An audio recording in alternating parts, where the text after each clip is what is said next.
इयत्ता 5वी मराठी बालभारती कविता क्रमांक 17 पुस्तके.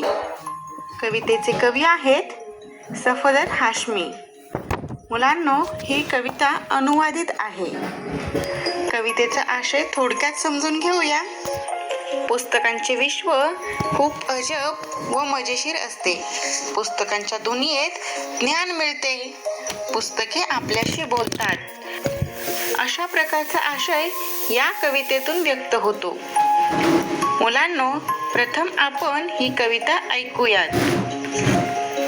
पुस्तकं सांगतात गोष्टी युगायुगांच्या, माणसांच्या जगाच्या, वर्तमानाच्या भूतकाळाच्या, एकेका क्षणाच्या, जिंकल्याच्या हरल्याच्या, प्रेमाच्या कटुतेच्या. तुम्ही नाही का ऐकणार गोष्टी पुस्तकांच्या? पुस्तके काही करू इच्छितात, तुमच्या जवळ राहू इच्छितात. पुस्तकात पाखरं चिवचिवतात, पुस्तकात आखरं सळसळतात, पुस्तकात निर्झर गुणगुणतात, पुस्तकं परीकथा ऐकवतात, पुस्तकात रॉकेटचं तंत्र आहे, पुस्तकात विज्ञानाचा मंत्र आहे. पुस्तकांची दुनिया न्यारी आहे, ज्ञानाची उत्तुंग भरारी आहे. तुम्हाला नाही का जायचं पुस्तकांच्या विश्वात? पुस्तकं काही सांगू इच्छितात, तुमच्या जवळ राहू इच्छितात. आता आपण या कवितेचा भावार्थ समजून घेऊयात. पुस्तकं सांगतात गोष्टी युगायुगांच्या, माणसांच्या जगाच्या, वर्तमानाच्या भूतकाळाच्या, एकेका क्षणाच्या. पुस्तकाचे महत्त्व सांगताना कवी म्हणतात, पुस्तके आपल्याला फार जुन्या काळातल्या गोष्टी सांगतात.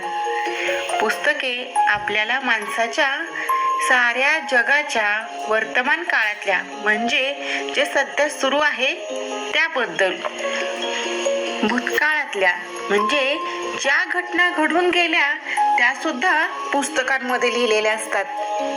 जर अशी पुस्तके आपण वाचली तर भूतकाळामध्ये काय काय घडले त्या प्रत्येक क्षणाची माहिती आपल्याला या पुस्तकांमधून मिळत असते.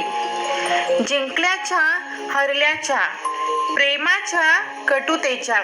तुम्ही नाही का ऐकणार गोष्टी पुस्तकांच्या? पुस्तकांमध्ये जिंकल्याच्या आणि हरल्याच्या, तर कधी प्रेमाच्या, कधी द्वेषाच्या, द्वेष म्हणजेच राग, अशा अनेक गोष्टी आपल्याला पुस्तके सांगतात.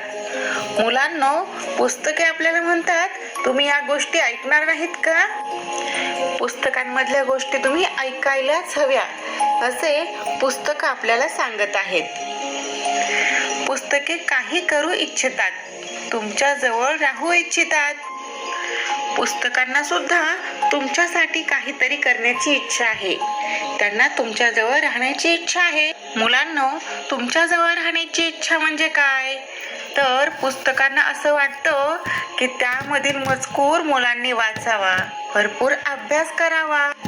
जर तुम्ही या पुस्तकांमधला भरपूर अभ्यास केला तर तुमची इच्छापूर्ती होईल. तेव्हा तुमच्या बरोबर तुमच्या जवळ राहणाऱ्या पुस्तकांची सुद्धा इच्छा पूर्ण होणार की नाही?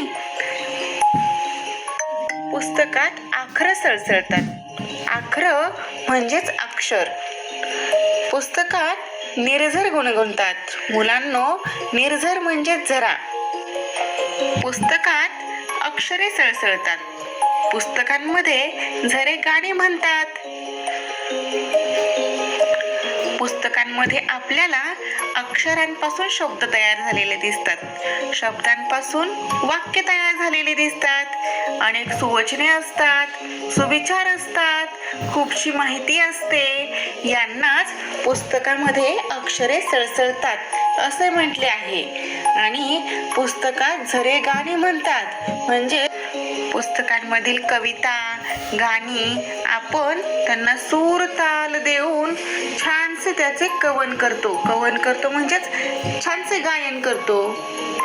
म्हणून पुस्तकात निर्झर गुणगुणतात असे म्हटले आहे. पुस्तकं परीकथा ऐकवतात. पुस्तकात रॉकेटचे तंत्र आहे. पुस्तकात विज्ञानाचा मंत्र आहे. पुस्तकांमधून आपल्याला अनेक गोष्टी वाचायला मिळतात. त्याबद्दलची खूपशी माहिती मिळते. पुस्तकांमध्ये परीकथा असतात. पुस्तके तुम्हाला पऱ्यांच्या अजब गोष्टी ऐकवतात. पुस्तकांमध्ये रॉकेटचे तंत्र शिकायला मिळते. पुस्तकांमध्ये शास्त्राचे म्हणजेच विज्ञानाचे ज्ञान सामावलेले आहे. पुस्तकांची दुनिया न्यारी आहे. ज्ञानाची उत्तुंग भरारी आहे. तुम्हाला नाही का जायचं पुस्तकांच्या विश्वात? अशा पुस्तकांची दुनिया अगदी निराळी आहे. पुस्तकांमध्ये ज्ञानाची उंचच उंच भरारी आहे. पुस्तकं आपल्याला म्हणतात, तुम्हाला पुस्तकांच्या जगामध्ये सफर करायला आवडेल का? पुस्तकांच्या दुनियेत तुम्हाला जाण्याची इच्छा नाही का? पुस्तकं काही सांगू इच्छितात, तुमच्या जवळ राहू इच्छितात. मुलांनो, पुस्तके तुम्हाला काही सांगत आहेत. पुस्तके तुमच्या जवळ राहण्याची इच्छा प्रकट करत आहेत. तेव्हा मुलांनो, पुस्तकं कायम जवळ ठेवा आणि जवळ ठेवून त्या पुस्तकांचा उपयोगही करा. भरपूर अभ्यास करा आणि यशाची उत्तुंग भरारी घ्या. मुलांनो, आता आपण काही पुस्तकांविषयी माहिती पाहूयात. पूर्वी, आज आणि उद्या. उद्या म्हणजे यानंतर. पुस्तके म्हणजे माहितीचा खजिना. पुस्तके नवनवीन गोष्टींची माहिती देतात. आपले ज्ञान वाढवतात. नवीन शब्दांची ओळख करून देतात. पुस्तके आपणास विचार करायला लावतात. आपल्या विचारांना दिशा देतात.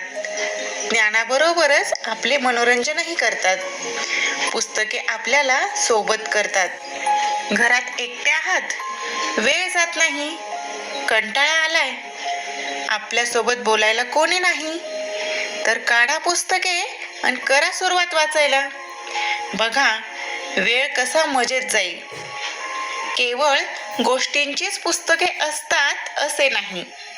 थोर व्यक्तींची चरित्रे, प्रवास वर्णने, कथासंग्रह, काव्यसंग्रह, नाटके, कादंबऱ्या, ऐतिहासिक, वैज्ञानिक व निसर्गाशी संबंधित असणारी अनेक पुस्तके असतात. पूर्वी पुस्तके नव्हती.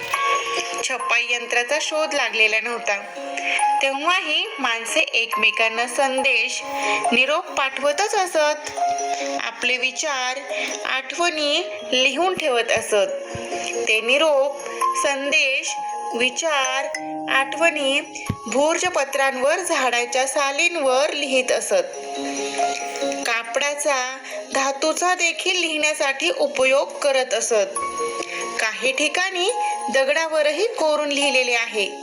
त्याला शिलालेख असे म्हणतात. त्यानंतर कागदाचा शोध लागला. आपण कागदावर लिहू लागलो.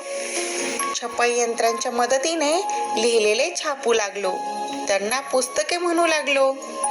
लिखित संग्रहांना फक्त पुस्तके म्हणतात असे नाही, तर काहींना ग्रंथ, पोथी असेही म्हणतात. आता आपण संगणकावरही पुस्तक पाहतो. संगणकावरील पुस्तकाला ई पुस्तक असे म्हणतात.